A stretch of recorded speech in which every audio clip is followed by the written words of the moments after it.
तो लीडरशिप क्या है? Basically it's an art.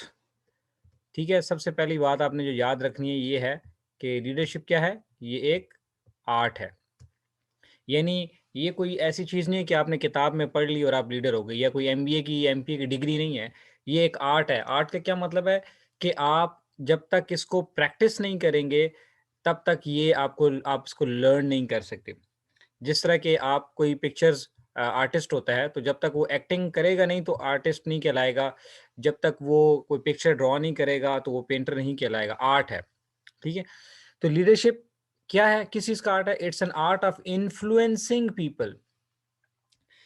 यानी कि किस चीज़ का आर्ट? कि लोगों पे इन्फ्लुएंस कैसे किया जा सकता है। किस तरह का influence? So that they will strive willingly and enthusiastically towards the achievement of the goal. कि वो उस गोल को अचीव करने के लिए खुशी से और जज़्बे से इसको अचीव करें। ना कि जैसे कि हम कहते हैं कि सिर्फ़ रो-रो के अचीव करना या मुश्किल से करना है। तो इन्फ्लुएंस ऐसे करते हैं, यानी ऐसा उनको इम्प्रेस करें आप, ऐसा इन्फ्लुएंस करें कि वो अपना काम जो है, वो खुशी से और एंथुसियास्टिकली करें ताकि ऑर्गनाइज़ेशन के गोल्स जो हैं वो अचीव हों अच्छे से। So what is leadership? It's basically an art of influencing people. Leadership ये नहीं है कि आप किसी कंपनी के सीईओ हैं या कहीं किसी जगह पे मैनेजर हैं या किसी जगह पे आप हेड ऑफ डिपार्टमेंट हैं और 10, 20, 50 लोग आपके अंडर काम करते हैं तो आप लीडर हो गए। नहीं, you may be a manager, may be a good और bad manager, whatever, but you can not call you as a leader.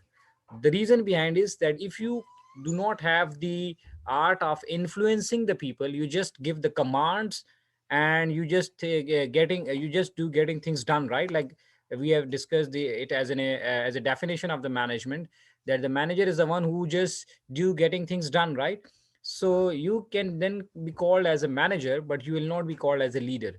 So leader वो होता है जो कि लोगों को इन्फ्लुएंस करे। ठीक है? तो किस तरह से इन्फ्लुएंस करे? ज़ोर ज़बरदस्ती नहीं, ऐसे इन्फ्लुएंस करे कि वो लोग जो उसके अंडर हैं, जो उसके फॉलोअर्स हैं, वो विलिंगली और enthusiastically achievement of the goal के लिए काम करें। जो ऑर्गेनाइजेशन के जो गोल हैं, उसके लिए जान लगा दें, आप वो उसके लिए बड़ी मेहनत कर दें। आप देखें जितने भी ये पॉलिटिकल लीडर्स होते हैं, तो इनके जो फॉलोअर्स होते हैं, वो डंडे भी खाते हैं, मारे भी खाते हैं, जेल भी जाते हैं, लेकिन they are just doing all this for whom? For the leader, because leader ने इनको इन्फ्लुएंस किया हुआ होता है। ठीक है? तो हम यहाँ पे पॉलिटिकल लीडरशिप की कोई डिस्कशन नहीं करेंगे, हम यहाँ पे बात करेंगे बिजनेस की लीडरशिप की। ठीक है?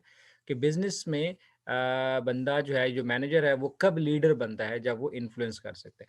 Since the people tend to follow those who offer them means of satisfying their personal goal. अब वो क्यों फॉलो करते हैं? इसलिए फॉलो कर रहे होते हैं कि उनको लगता है कि जी हम अपने पर्सनल गोल्स भी ऐसे achieve कर सकेंगे, and we will be able to satisfy all these goals as well.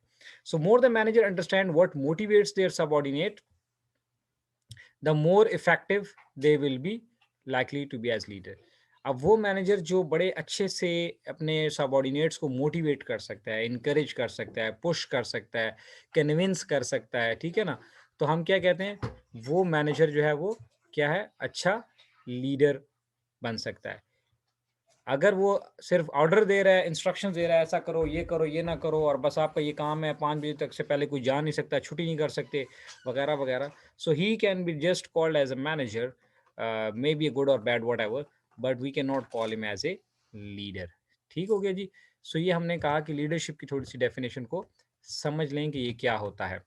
No ingredients क्या हैं लीडरशिप के? कि एक तो है कि इसके पास जो भी पावर है, क्योंकि ज़ाहिर है वो लीड कर रहा है, तो प्रॉब्ली वो शायद किसी पोज़ीशन पे होगा, कुछ ना कुछ पावर होगी, पॉलिटिकल पावर होगी, सोशल होगी, इमोशनल होगी, स्पिरिचुअल होगी। जैसे अभी एक इमाम साहब हैं, वो नमाज़ पढ़ा रहे होते हैं, तो उनके पास देखिए कहने को तो कोई अथॉरिटी नहीं है, कोई उनके पास सीट नहीं है, कुर्सी नहीं है, लेकिन वो जब तक रुकू में हैं, तो आप पीछे से सामी अल्लाह व लिमन हमिदा नहीं कर सकते, आप उतनी देर तक आप भी रुकू में रहते हैं, ठीक है ना? वो जितनी देर तक सजदे में रहते हैं, जब तक वो अल्लाह अकबर नहीं करते, आप सजदे से सर नहीं उठाते। अगर आप उनसे पहले-पहले जाएँगे, तो आपकी नमाज़ पे जो है वो इफ़ेक्ट पड़ सकता है। तो वो आपको इमाम से पहले जाने की इजाज़त नहीं है। तो वो क्या है, तो कोई ना कोई पावर होती है। वो पॉलिटिकल हो सकती है, वो सोशल हो सकती है, वो इमोशनल हो सकती है, वो कोई कुर्सी की पावर हो सकती है, कोई फाइनेंशियल हो सकती है। अब जो भी पावर है आपके पास, you must have the ability to use that power effectively and in responsible manner.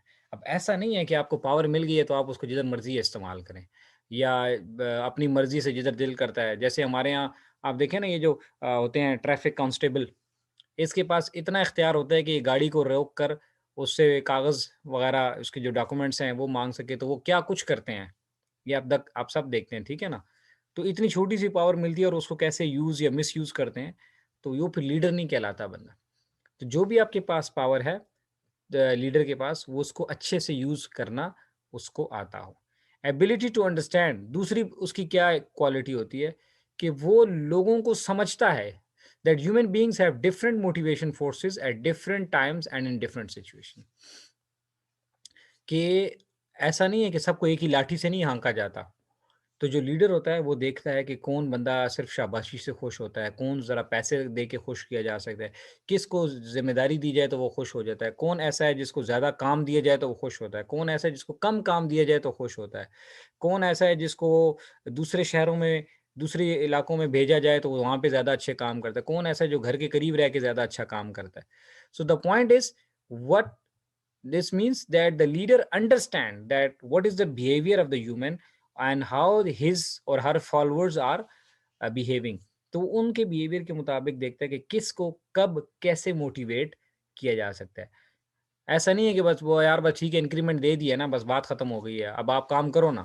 तो भाई हर बंदा इंक्रीमेंट से खुश होने वाला नहीं होता। कुछ ऐसे भी होते हैं जिनको सेल्फ रिस्पेक्ट की ज़्यादा इंपॉर्टेंस होती है। ठीक है? इसी तरह द एबिलिटी टू इंस्पायर, जो हमने पहले बात की कि उसके पास एबिलिटी होती है कि वो अपने फॉलोअर्स को इतना इंस्पायर कर दे कि वो अपनी फुल कैपेबिलिटी से काम करें, ठीक है?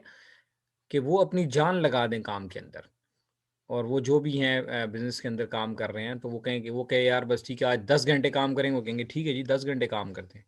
और कहेंगे आज रात को कोई ऑफ़िस नहीं जाएगा, शाम को कोई छुट्टी नहीं करेगा, आज हमने काम करना है। और वो फॉलोअर्स कहेंगे यस, क्योंकि इतना उसके साथ वो इंस्पायर्ड है। आप देखें कितने ये धरने वगैरह होते हैं जब पॉलिटिकल लीडर्स करते हैं तो लोग रातों को रहते हैं बाहर, सड़कों पे भी रहते हैं, ठीक है? वो अपने लीडर ने उनको इतना इंस्पायर किया हुआ होता है, ठीक है? तो बिज़नेस वर्ल्ड के अंदर भी लीडर ऐसा हो कि वो इंस्पायर करे कि लोग उसके कहने को फॉलो करें और माने।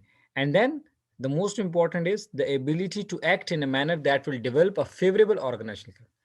अब लोगों से ही काम नहीं करवाना, उन्हीं को इंस्पायर नहीं करना होता बल्कि खुद भी एक्ट करना है, ठीक है ना? खुद आपका एक्ट ऐसा हो बीइंग ए लीडर कि वो ऑर्गेनाइजेशन के क्लाइमेट को बेहतर करे। यानी लोग कहें कि जी ये होता है लीडर। देखें वहाँ आप 8 घंटे काम करें, लीडर 10 घंटे काम करे। आप जो है वो 6 घंटे काम करें तो लीडर 8 घंटे काम करे। वो आपने पढ़ा है ना सारों ने कि वो ग़ज़वा खंदक के अंदर जब वो सहाबाए कराम रज़ियल्लाहु ताला अन्हु को जब भूख ने बहुत सताया, तो क्या हुआ आपने आपने आके जो है वो शिकायत की, अर्ज़ की इनफैक्ट हुज़ूर सल्लल्लाहु अलैहि वसल्लम से कि जी हम देखें बहुत ज़्यादा भूख है और पेट पे हमने पत्थर बाँधा हुआ है, भूख की वज़ह से। तो सरकार ने दिखाया अपना वो जो कुर्ता हटा के दिखाया तो आपने 2 पत्थर बाँधे हुए थे। So that is the ability to act, right? कि वो ऐसा क्लाइमेट सेट कर दिया कि ऑब्वियसली उसको देख के, उस मंज़र को देख के फिर सहाबा और भी जोश व जज़्बे से काम कर रहे कि यार मतलब हम ही नहीं हैं, हमारा लीडर हमसे बहुत आगे है, वो हमसे ज़्यादा एफ़र्ट कर रहे हैं। तो ये होती है इंग्रीडिएंट्स ऑफ द लीडरशिप।